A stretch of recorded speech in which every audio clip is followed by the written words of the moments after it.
Γεια σας, από τον Αγγελιοφόρο με τη μαύρη αλήθεια, την πικρή αλήθεια, Παρασκευή χαράματα Νέα Υόρκη. Κάνω ένα βίντεο πάλι όσον αφορά τη μαγεία, όσο και κουφό και να ακούγεται. Τέλος πάντων, πριν αρχίσω και πω ό,τι έχω να πω, όπως έχω ξαναπεί, πάντα μιλάω με παραδείγματα, βιώματα και συγκεκριμένα πράγματα που αναφέρομαι. Σε συγκεκριμένα πράγματα που αναφέρομαι. Τώρα, το θέμα που θέλω να αναφερθώ είναι το πώς είναι γενικά η κατάσταση στον πλανήτη, όπως το βλέπω εγώ, είναι κάτω από ένα μαύρο πέπλο σκότους, τέλος πάντων. Μπορώ να το χαρακτηρίσω εδώ και χρόνια μιας μαύρης μαγείας. Εντάξει, πολλοί δεν πιστεύουν στη μαγεία και αυτά, όσο μπορώ θα το αναλύσω. Όπως λέμε καμιά φορά, πω ρε φίλε, μαγικό αυτό, πολύ μαγεία. Δηλαδή καμιά λέξη δεν είναι τυχαία, τίποτα δεν είναι τυχαίο. Έτσι και η μαγεία δεν είναι τυχαία. Κάποια παραδείγματα που θα πω είναι βιωματικά όσον αφορά τη μαγεία και θα αναλύσω και αυτά που βιώνουμε σήμερα όσον αφορά την τεχνολογία και τη μαγεία, γιατί και η τεχνολογία είναι μια μορφή μαγείας, το θέλετε ή όχι. Τέλος πάντων, όσο γνωρίζω, υπάρχει η κόκκινη μαγεία, η λευκή μαγεία και η μαύρη μαγεία. Όπως είπα, ο πλανήτης είναι κάτω από ένα μαύρο πέπλο σκότους, μια μαύρης μαγείας. Θα αναφερθώ σε λίγο και αν δεν πιστεύετε ότι είμαστε κάτω από ένα μαύρο πέπλο, κοιτάξτε τον κόσμο γύρω σας. Όσον αφορά την κόκκινη μαγεία, θα αναφερθώ και σε ένα συγκεκριμένο γεγονός βιωματικό. Τέλος πάντων, η κόκκινη μαγεία αποσκοπεί, όσο έχω ακούσει. Τέλος πάντων, πριν να αναφερθώ, έχω κάνει και κάποιες έρευνες στο ίντερνετ. Τη μαγεία δεν την κάνουν οποιοσδήποτε, την κάνουν μυστικιστές και είναι γνώστες της μαγείας. Πώς να την κάνουν, δεν ξέρω προσωπικά να κάνω μαγεία, δεν εννοώ αυτό κάτι τέτοιο. Αλλά βιωματικά πράγματα ναι, μπορώ να τα αναλύσω. Και όσα έχω, τέλος πάντων. Όσον αφορά την κόκκινη μαγεία, ένα βιωματικό περιστατικό είναι ένας γνωστός παλιά. Για να θέσω λίγο τη μαγεία και παραδείγματα, ότι μιλάμε συγκεκριμένα παραδείγματα. Η κόκκινη μαγεία αποσκοπεί, λένε, στα ερωτικά ζητήματα. Όσο έχω ακούσει, στο να δημιουργήσουμε πάθος στον ερωτά μας, αν αυτός πιστεύουμε ότι έχει ξεφτύσει, το να κάνουμε κάποιον να ζούμε ευτυχισμένα με τον ερωτικό μας σύντροφο, ή ακόμα και να τον κάνουμε να δυστυχήσει άμα θέλουμε να του προκαλέσουμε δυστυχία.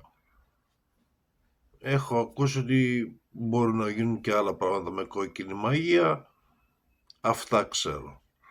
Τέλος πάντων, στο παράδειγμά μου τώρα, ένα φιλαράκι πολύ καιρό παλιά,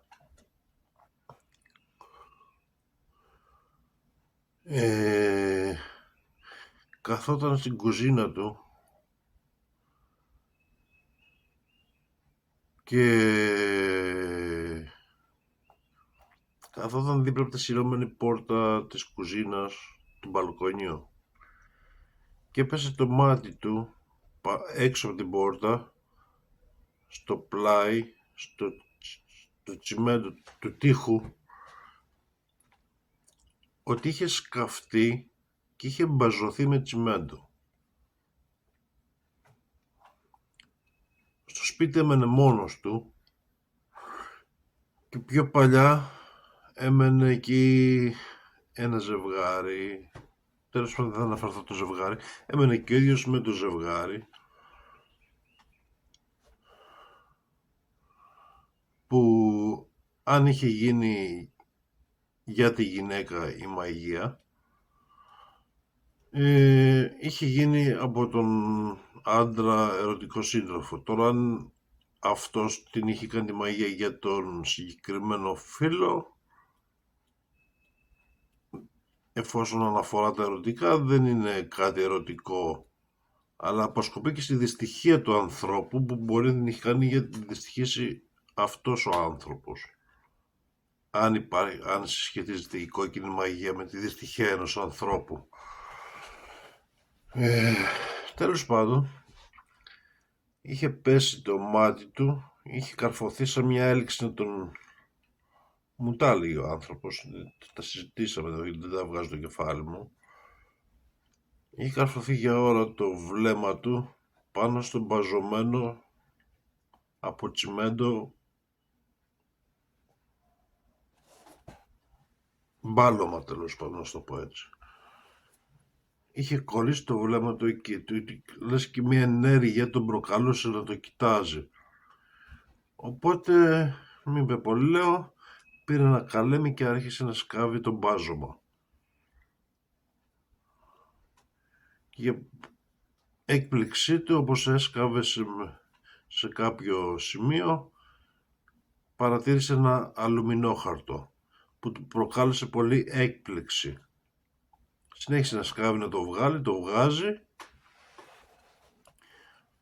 και ήταν μια μπάλα από αλουμινόχαρτο. Το ανοίγει το αλουμινόχαρτο και μέσα στο αλουμινόχαρτο ήταν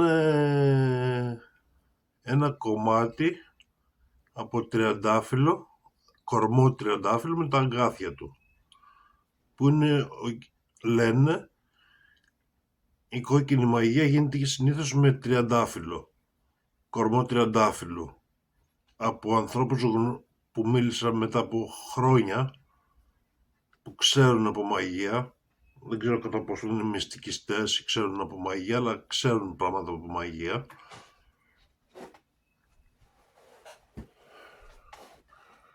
Και σε αυτό το τριαντάφυλλο λένε, εντάξει, εγώ λέω τι ξέρω, τώρα τα υπόλοιπα περισσεύουν, απλά λέω τι μου είπανε στο θέμα της μαγείας, πώς τα βίωσα τα πράγματα. Τέλος πάντων, το τριαντάφυλλο, και μια κοπέλα μου είπε ότι μέσα στο τριαντάφυλλο έχει γίνει μαγεία, κόκκινη μαγεία, για κάποιον να δυστυχήσει, και μέσα στο κορμό του τριαντάφυλλου ήταν εγκλωβισμένος ένας δαίμονας. Όσο καιρό έμενε το παιδί εκεί στο διαμέρισμα,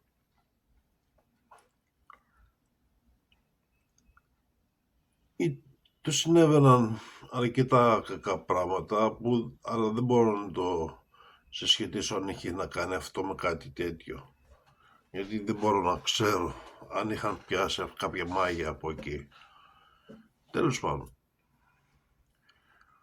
μετά, επειδή του κίνησε πολύ το ενδιαφέρον αυτό το πράγμα, πήγε σε ένα φίλο που τον πίστευε έμπιστο και τον ρώτησε τι να κάνει με αυτό. Δεν του είπε ότι είναι μαγεία ή κάτι τέτοιο, αλλά τον συμβούλεψε να το κάψει. Ο τύπος αυτός είχε το παρατσούκλι Διάβολος. Τον λέγανε ο Διάβολος, δεν από το όνομά του το μικρό, ο Διάβολος. ο τέτοιος ο διάβολος. Τώρα, γιατί τον λέγανε ο διάβολος, δεν ξέρω τι σχέση είχε να κάνει το Παρατσούκλι με αυτό το όνομα. Και το έκαψε το παιδί. Στη συνέχεια, ο ερωτικός σύντροφος, όσο το βίωσα εγώ και όσο πήγε η ζωή μου πέρα να ξέρω, δυστύχησε πάρα πολύ, όσο και ο ίδιος πάρα πολύ. Τώρα ήταν και για τα δύο τα μάγια που μένανε εκεί στο σπίτι, για οποιονδήποτε, τέλος πάντων. Η κοπέλα, η γνώστης αυτών των πραγμάτων, μου είπε ότι όταν κάηκε ο κορμός από το τριαντάφυλλο, το κομμάτι του τριαντάφυλλο, απελευθερώθηκε ο δαίμονας και τα μάγια πήρανε μορφή.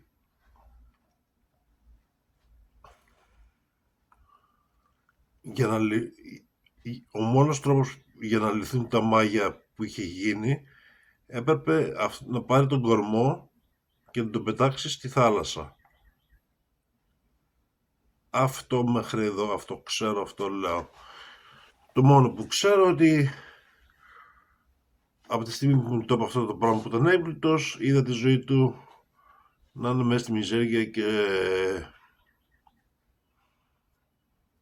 όσο και του ερωτικού συντρόφου, αν είχε γίνει από τον άντρα ερωτικό σύντροφο της γυναίκας. Τέλος πάντων, αυτό το παράδειγμα θέλω να πω όσον αφορά τα κόκκινα μάγια και την εμπειρία μου πάνω σε αυτό το θέμα. Τώρα, τα λευκά μάγια, αυτό που ξέρω, δεν έχω την εμπειρία μου, έχω μια μικρή εμπειρία όσον αφορά κάποια λευκά μάγια, αλλά από αυτά που έχω διαβάσει και έχω ακούσει,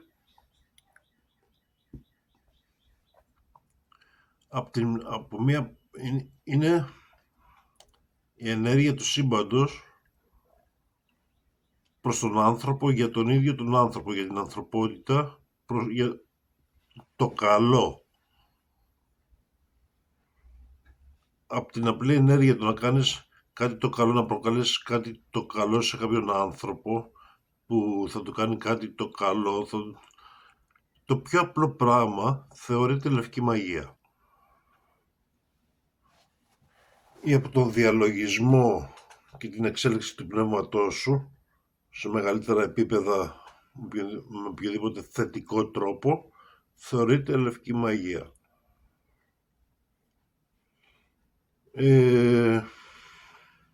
Οι αυτόχθονες ηθαγενείς Ινδιάνοι, όσο και στην Αμερική, όπου και οπουδήποτε του καλού,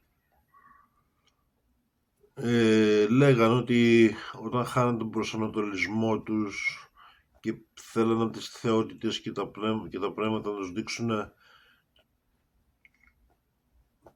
έναν νέο προσανατολισμό προς το καλό, μια λύση τέλος πάντων, πέραν πεγιώτη, φυσικά ψυχεδελικά, κάκτους, όπως και τα μανιτάρια,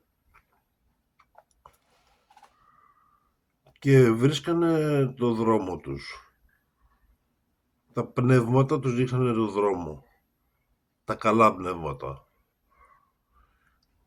Κάτι άλλο που ξέρω όσον αφορά τα ψυχεδελικά είναι σε φυλές Ινδιάνων κυρίως, Πέρου και διάφορες καλοπροαίρετες, βράζουν κάποια ρίζα, δεν θυμάμαι πως τη λένε τώρα, και αυτό είναι γνώσιμο, αυτό είναι κάτι που γνωρίζω, που είπα έχω κάποια γνώση από λευκά μάγια, ξέρω ανθρώπους που το έχουν κάνει αυτό, πάνε με κάποιον αρχηγό της φυλής που είναι καταρχήν για να κάνεις αυτό το διαλογισμό με αυτή τη ρίζα του ψυχεδελικού είναι πολύ δυνατό. Κάνεις για μέρες αποτοξίνωση από όλες τις τοξίνες του σώματός σου, διατροφή.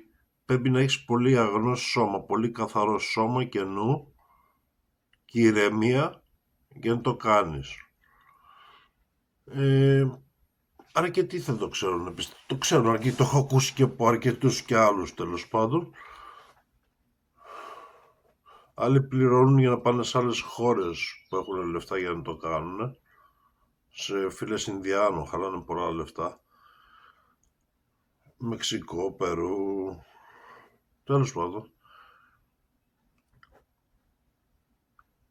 Και γίνεται υπό τη συντόνιση κάποιου αρχηγού φυλής, ας το πούμε καλού μάγου, λευκού μάγου, κάτι τέτοιο τέλος πάντων, για να μην χάνουν τον προσανατολισμό τους, γιατί είναι εύκολο να ξεφύγεις από τη δύναμη του ψυχεδελικού και φτάνεις σε υψηλότερα ψυχικά επίπεδα του εαυτού σου, και αυτό θεωρείται μια λευκή μαγεία. Τέλος πάντων, αυτά με τη λευκή την κόκκινη μαγεία. Όσοι τα ξέρετε, τα ξέρετε. Τώρα εδώ που δεν γίνεται η αναφορά, για όσους δεν το ξέρουν ή το υποπτεύονται, για όσα θα πω και σας φανούν περίεργα, σκεφτείτε το όσον αφορά τη μαύρη μαγεία. Γιατί ζούμε σε εποχές που γίνονται πολλά πράγματα διαμαγείας που μας τα έχουν περάσει στην καθημερινότητα χωρίς να τα φανταζόμαστε καν. Και αυτό που θέλω να καταλήξω και να πω είναι που αποσκοπούν.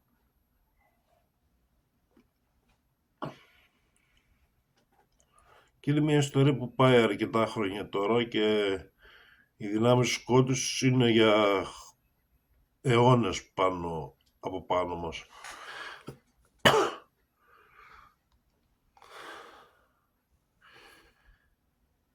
Καταρχήν να αρχίσω και να πω πράγματα που ξέρω για απλή μαύρη μαγεία. Μπορεί κάποιος να κάνει μαύρη μαγεία από την καθοδήγηση ενός μαύρου μάγου με το προσωπικό συμφέρον ή του μάγου ή του ίδιου, που μπορεί να προκαλέσει αρρώστια σε κάποιον, σωματική ή ψυχική, οικονομική καταστροφή,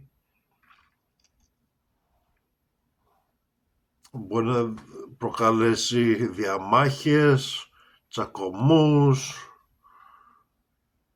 ακόμα να κάνει μάγια για πολέμους και διάφορα γενικευμένα πράγματα. Πώς τα βλέπετε σήμερα τα πράγματα, ειδικά τη σήμερον ημέρα? Το ποιος τα έχει αρχίσει τα μάγια δεν ξέρω, αν πρόκειται για μάγια, μαύρα μάγια.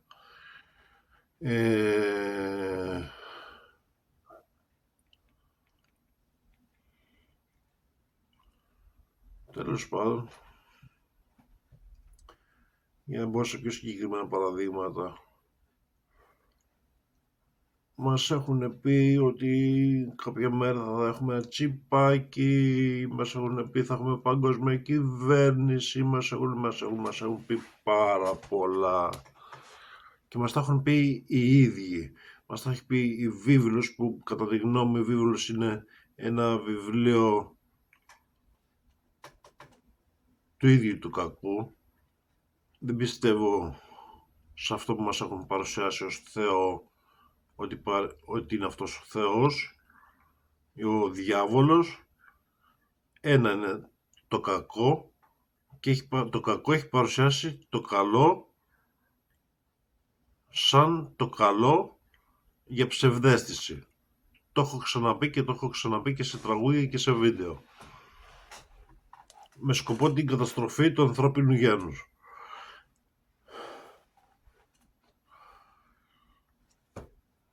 Τώρα, επειδή μίλησαμε για μάγια και για το τσιπάκι και το ένα και το άλλο, σε ένα τραγούδι μου έχω πει ότι αναζητούμε πλέον όλα στο reality show που έχει ελληνικό στίχο.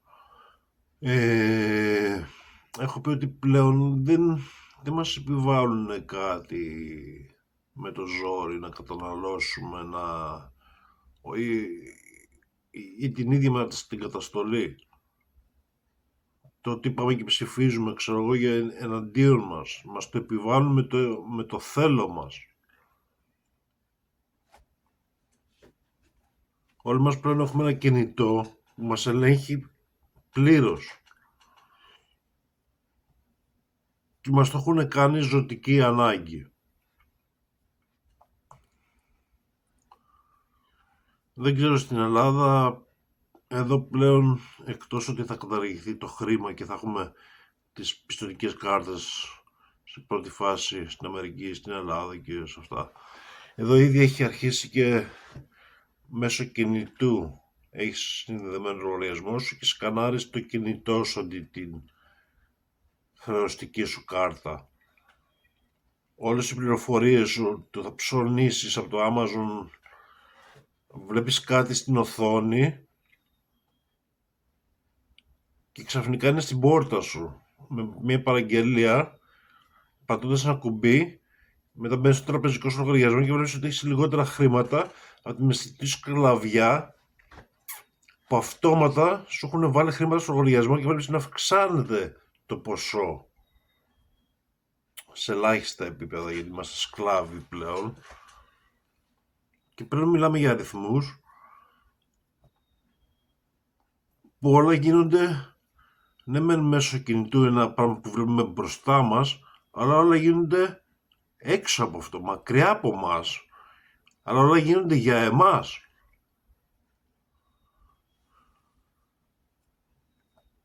Για ένα παράδειγμα που θα καταλήξω στο τέλος, που θέλω να καταλήξω με αυτό, ότι αυτή η μαύρη μαγεία, τέλος πάντων, γιατί αν το σκεφτείτε, η τεχνολογία είναι μια μαγεία, είδος μαγείας, και θα το εξηγήσω και καλύτερα.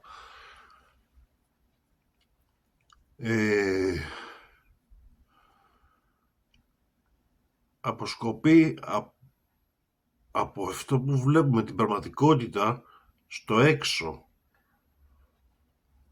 Γενικά αυτά, με τον τρόπο που θα προσπαθήσω να το εξηγήσω, όλη αυτή η τεχνολογία που ζούμε έχει σκοπό να εισβάλλει στο μυαλό μας, λίγο πολύ όλοι το ξέρουμε, έχουν εισβάλλει ακόμα και τηλεοπτικά,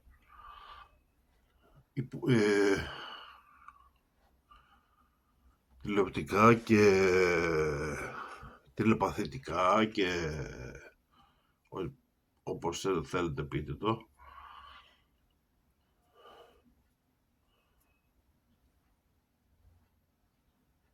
Και έχει σκοπό να εισβάλλουν και στην ψυχή μας την ίδια.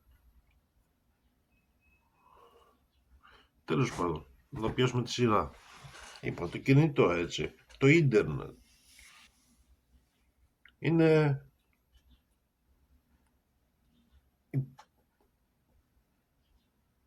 δεν μπορώ να το εξηγήσω. Είναι κάτι στον αέρα που ηλεκτρονικές κύματα που μας δίνουν εικόνα, μας δίνουν ήχο, μας δίνουν τα πάντα. Αν κάνω βίντεο αυτή τη στιγμή θα το ανεβάσω και μπορεί να το δει οποιοσδήποτε θέλει στον πλανήτη. Αυτό δεν είναι κάτι, δεν σας προκαλεί, εμένα όχι με καλή έννοια, αλλά δέος? Πώς ξέρω εγώ η χρεωστική κάρτα, όχι πλέον καν δεν βάζει το τσιπάκι μέσα, αλλά απλά τη σκανάρεις και αυτό που έχει πατήσει ο άλλος να σε χρεώσει, φεύγει ο λογαριασμός σου. Αυτόματα έχεις αγαθά. Εφόσον έχεις λεφτά βέβαια, έτσι. Και για να πάω στο κινητό πάλι, που είναι πλέον το πειραματικό τσιπάκι, γιατί όταν έρθει το τσιπάκι που λένε, κανείς μας δεν ξέρει τι μορφή ακριβώς θα έχει, πέρα το τι λένε, θα είναι στο χέρι και αυτά που λέει η εκκλησία και οι μαλακίες. Είναι ένα πειραματικό τσιπάκι προς όπως το παρατηρώ, που έχει όλες μας τις πληροφορίες από το Google και μόνο, που συλλέγει παγκόσμιες πληροφορίες. Κανένας δεν ξέρει ποιος είναι πίσω από το Google. Παρέχει οποιαδήποτε πληροφορία, μοιράζεται πληροφορίες με παγκόσμιες κυβερνήσεις, με όλες του κόσμου τις κυβερνήσεις, και όλες οι κυβερνήσεις έχουν τον ίδιο σερβερ, το Google. Άσχετα μας λένε ότι το Ιράν τσακώνεται με το Ισραήλ, η Αμερική με τη Βόρεια Κορέα, τη Ρωσία. Με λίγα λόγια, η παγκοσμιοποίηση δεν είναι...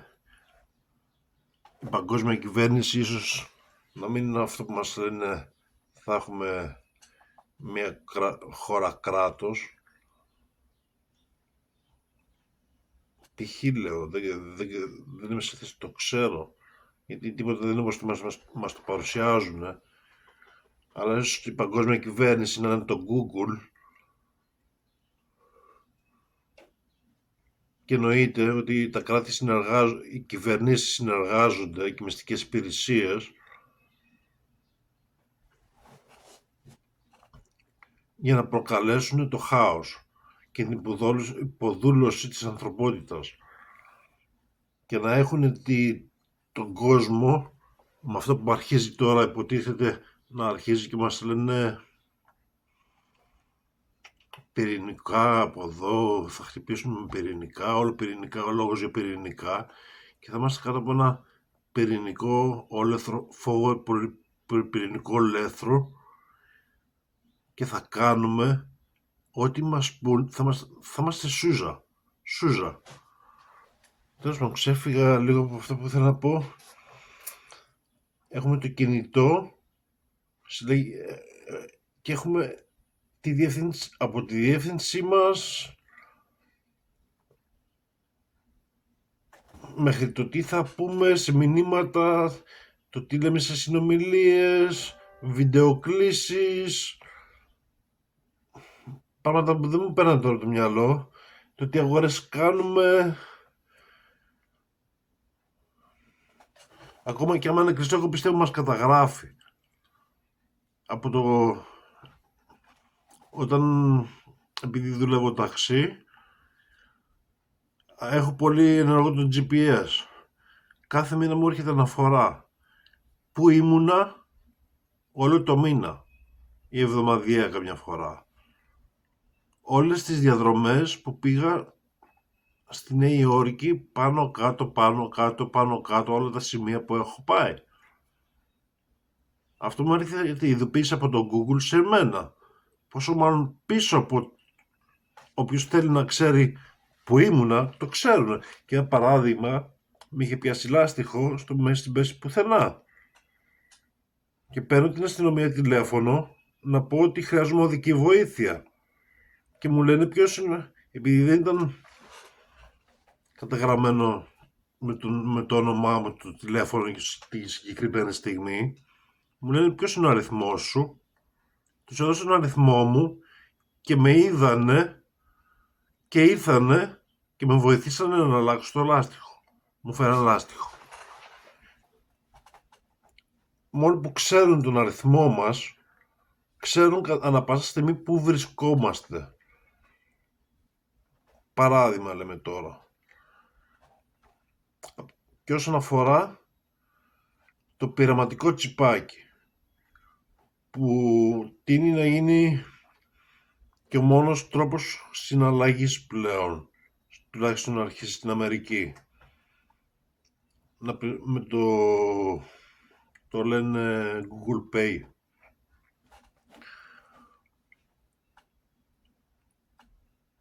Τώρα, αν πλέον φτάσουμε σε σημεία που κατά κάποιο τρόπο αυτό το τσιπάκι είναι ενσωματωμένο,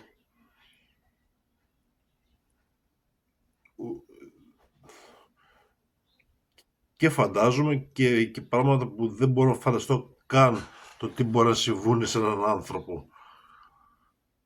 Μπορεί να πεθαίνει ακαριέα οποιαδήποτε στιγμή θέλουν. Γιατί απλά δεν τους έκανε το χατήρι οποιαδήποτε στιγμή θελήσανε.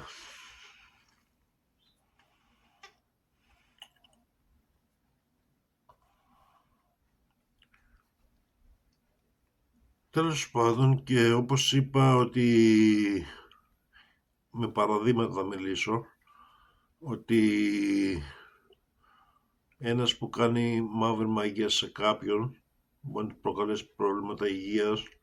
Δεν ξέρω συγκεκριμένα παραδείγματα όσον αφορά σωματικής υγείας, αλλά ξέρω ψυχικής υγείας.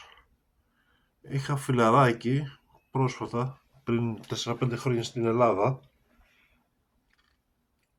Κωστάκης, και του λέω, ρε εσύ, έκανα μια μετακόμιση, του πήρε τηλέφωνο, θα σου δώσω ένα κοσάρικο να φορτώσουμε κάτι πράγματα στο φορτηγό. Ξέρω δεν έχει και αυτός λεφτά, όσο μπορούσα να του δώσω και εγώ του δώσα. Τέλος πάντων, το παιδί ήρθε και το παιδί που είχε το φορτηγό ήταν πιο μεγάλος και ήταν μελαμψός. Ο μελαμψός πήγαινε στη θάλασσα, έκανε μπάνια τέλος πάντων. Τέλος πάντων, μην τα πολύ λέω. Κάτι συνέβη και σε αυτό το παιδί, τέλος πάντων, στον Κωστάκη, και μετά από 1-2 μέρες ερχόμουν σπίτι από ξενύχτη και ανέβαινα τα σκαλιά να πάω στο ασανσέρ. Ήταν 5 ώρα το πρωί και με παίρνει ο Κωστάκης τηλέφωνο. Και να πάει καλά τώρα, τι θέλει. Δεν τα απάντησα. Γιατί να πω τι 5 ώρα το πρωί. Τέλος πάντων, ούτε μου πήγε στο μυαλό κάτι περίεργο πέρα ότι ήταν τηλέφωνο τέτοια ώρα. Και μ' άρχισε τα μηνύματα. Και ο γύφτος τη μάγια μου έκανε.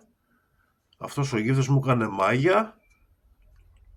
Τέλος πάντων, κάτι κακό συνέβη και στον Κωστάκη, που υποθέτω, τέλος πάντων, μην λέω υποθέσεις,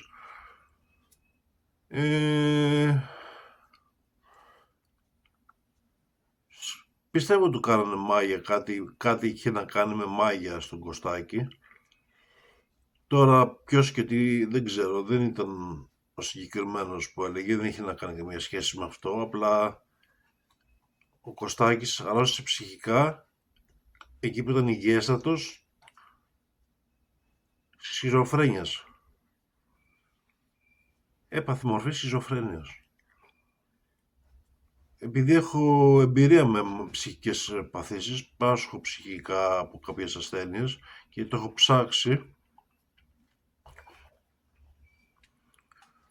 Τέλος πάντων, βρίσκω τον Κωστάκη μετά από 3-4 μέρες πότε ήταν. Τον βρίσκω εκεί που αράζαμε, αλλά φιασμένος να λέει, να μην βγάζει άκρη, τι λέει. Οι προηγούμενοι, όσοι έκανε παρέα, δεν τον αποφεύγανε, δεν μπορούσε να βγάλει άκρη μαζί του.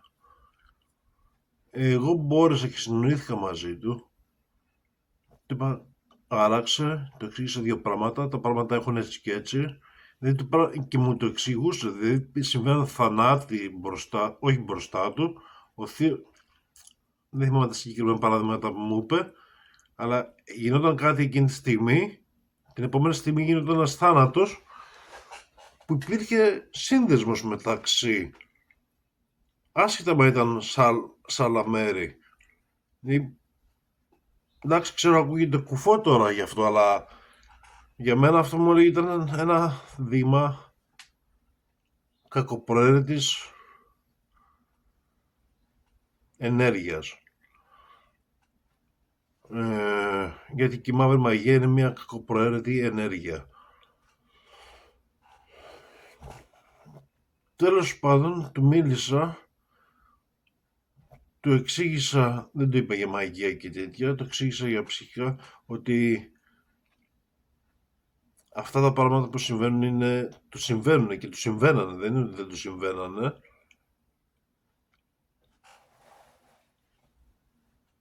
Τέλος πάντων, φλιαρώ, αλλά έχει σημασία να το πω ότι του συμβαίνανε, αλλά δεν είναι σε θέση να τα καταλάβει γιατί είναι σε μια σύγχυση.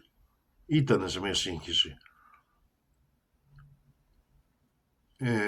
Πρέπει να το αναλύσει στο κεφάλι του, όχι να κάτσει να το αναλύσει με την κακή έννοια, να τα βάλει ένα και ένα κάνουν δύο, ας το πούμε έτσι, στο κεφάλι του και να βρει την άκρη μόνος του για να ηρεμήσει.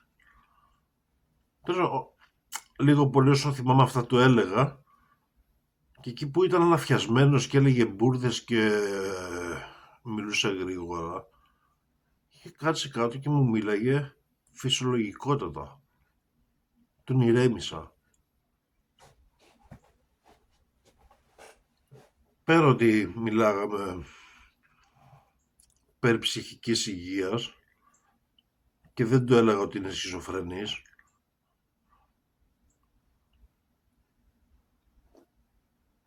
με συγκεκριμένα παραδείγματα, ηρέμησε το παιδί. Δεν ξέρω τώρα σε τι κατάσταση είναι, από ό,τι μαθαίνω είναι καλύτερα, αρκετά καλά και έχει τη ζωή της σε τάξη. Τώρα, κατά πόσον πρόκειται για μαύρη μαγεία, αν θα το λύσει πότε αυτό δεν ξέρω. Τέλος πάντων πάλι στα δικά μας.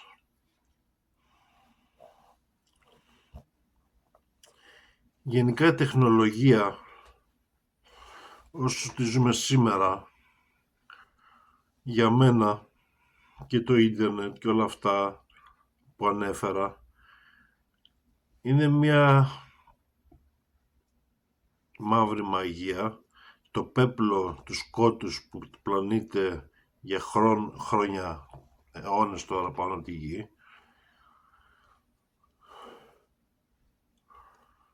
και το σύστημα, όπως έχω ξαναπεί, κάθε τι έχει το χρόνο του και το χρονικό διάστημα που το προάγουν προς τα έξω. Το σύστημα τώρα είχε σκοπό να το βγάλει το ίντερνετ προς τα έξω.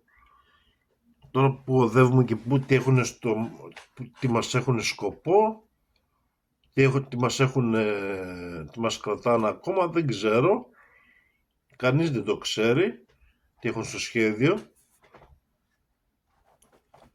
Αλλά όλα είναι στο σύστημα. Συστηματικά δουλεύουν.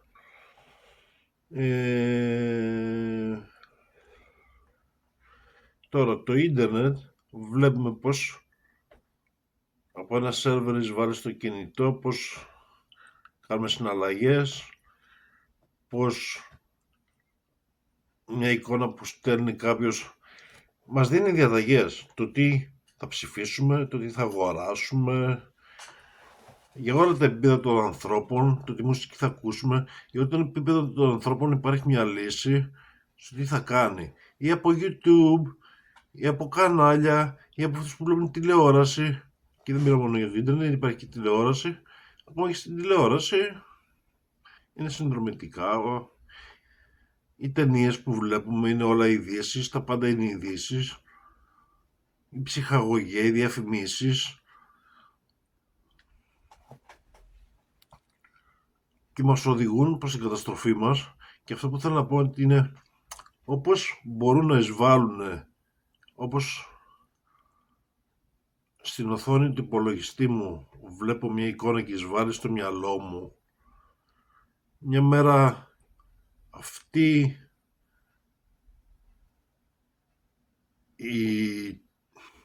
πώς να το πω, χωρίς στο μυαλό μου τώρα και συγγνώμη, αυτή η συχνότητα τέλος πάντων του ίντερνετ θα περνάει αυτό, αν μας βάλουν τα τσιπάκια έστω στο χέρι, ας το πούμε έτσι, θα περνάει αυτόματα στο μυαλό μας. Π.χ. δεν θα χρειάζεται να διαβάζουμε Google για να πάρουμε πληροφορίες, όπως το φαντάζομαι εγώ, έτσι. Και στο Google σήμερα διαλέγουμε το τι θα ψάξουμε. Και εφόσον είναι στο μυαλό μας και έχουν εισβάλει στην ψυχή μας, πλέον δεν θα μιλάμε ότι θα μας δίνουν πληροφορίες για το καλό μας ή οτιδήποτε. Μας δίνουν πληροφορίες για την ψυχή μας, στο πώς θα γίνουμε σκλάβοι στη μεταθανάτια ζωή μας. Γιατί όπως είπα και στην αρχή όταν άρχισα να λέω το βίντεο, περίπου, ό,τι βλέπουμε μπροστά μας έρχεται απ' έξω. Και αυτό θα έρθει απ' έξω, προς τα μέσα, σε εμάς το σώμα μας, για όταν φύγουμε έξω. Όταν η γη καταστραφεί. Όταν πλέον δεν θα ερχόμαστε πλέον εδώ, όταν θα μας προορίζουν να μας πάρουν τις ψυχές μας, να μας πάνε κάπου και να είμαστε σκλάβοι,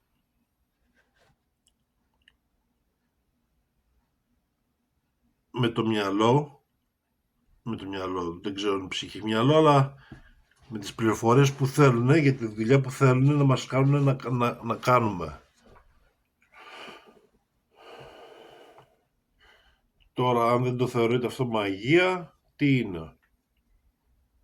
Η τεχνολογία δεν είναι μια μορφή μαύρης μαγείας τελικά?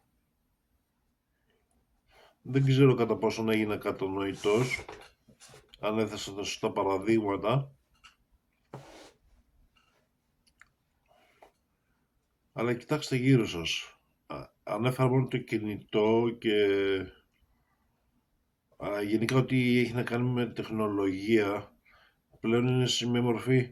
Ο Bill Gates π.χ. ασχολούταν με το εφεύρει τη Microsoft και το ίντερνετ και αυτά, και τώρα ασχολείται με τη φαρμακευτική βιολογία. Δηλαδή πώς σκοπεί αυτό? Αυτός που βρήκε το ίντερνετ πάει να βάλει στη βιολογία του ανθρώπου τώρα? Πάνω σε αυτά που είπα, πώς κολλάει όλο αυτό? Ο Elon Musk ασχολείται με τη ρομποτική. Όλα αυτά και την τεχνολογία, ξέρω εγώ. Ο άλλος πιο πλούσιος μας έχει θησαυρίσει από την Amazon, πουλάει παγκόσμια πλέον μέσω μιας εφαρμογής. Και πάει διακοπές στο φεγγάρι, τουλάχιστον έτσι μας λένε. Ό,τι έχει σχέση με τεχνολογία δεν είναι μαγικό. Και ανέφερα τον Κωστάκη, γιατί σχιζοφρένιασε και το έφερα σαν μορφή ότι έχει πάθει μαύρη μαγεία. Στο Μεσαίωνα, όσοι θεωρούσαν αν κάποιος είχε σχιζοφρένεια ή μια γυναίκα τη λέγανε μάγισσα και την καίγανε. Αν ένας είχε σχιζοφρένεια, το λέγανε δαιμονισμένο, τον καίγανε. Οι χριστιανοί, οι καλοί χριστιανοί.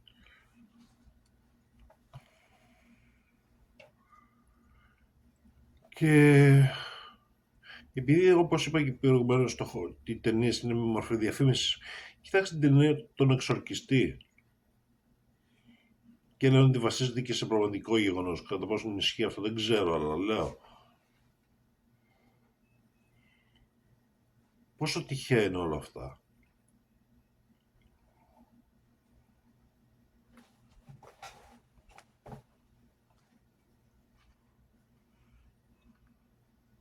Και απ' την άλλη είπα για ότι οι Ινδιάνοι, ξέρω εγώ, ότι αποφεύγαν σε φυσικούς τρόπους να κάνουν λευκή μαγεία του καλού.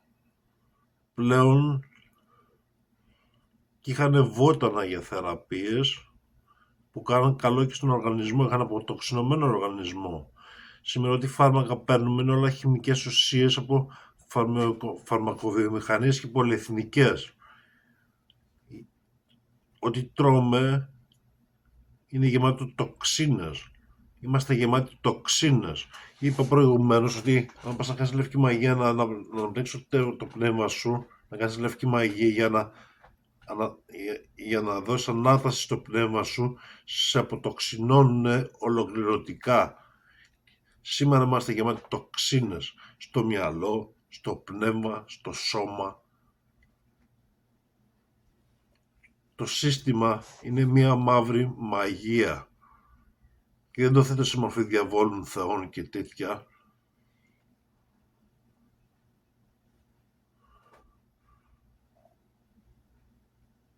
Το οποίο με βλέπει αυτή στην οθόνη του δεν το θεωρεί μαγικό, πως από τη στιγμή εγώ που είμαι εδώ μόνος μου ηχογραφώ, βιντεοσκοπώ και με βλέπετε, ήρθα σε εσάς. Δεν είναι μια μορφή μαγείας? Προσπαθώ να κάνω το καλό μέσω μια μαύρης μαγείας. Ελπίζω να είναι έστω λευκή μαγεία. Ακόμα και ακτινοβολίες της τηλεόρασης που μας λέγανε πιο πολλά, λέγανε τέλος πάντων, η τηλεόραση είχε ακτινοβολία. Το κινητό μου κοιτάζω και πολλές φορές ζαλίζομαι, δεν έχει ακτινοβολία. Τι είναι όλα αυτά που τελικά μας πλασάρουν, που τέλος πάντων φιλιάρισα, όλα αποσκοπούν όμως στην υποδούλωση των ψυχών μας και να μας κάνουν σκλάβους και καλή μας τύχη. Αυτά για μένα από τώρα, από τον Αγγελιοφόρο, με τη μαύρη αλήθεια, την πικρή αλήθεια, από το πρωινό στη Νέα Υόρκη, της Παρασκευής. Γεια σας.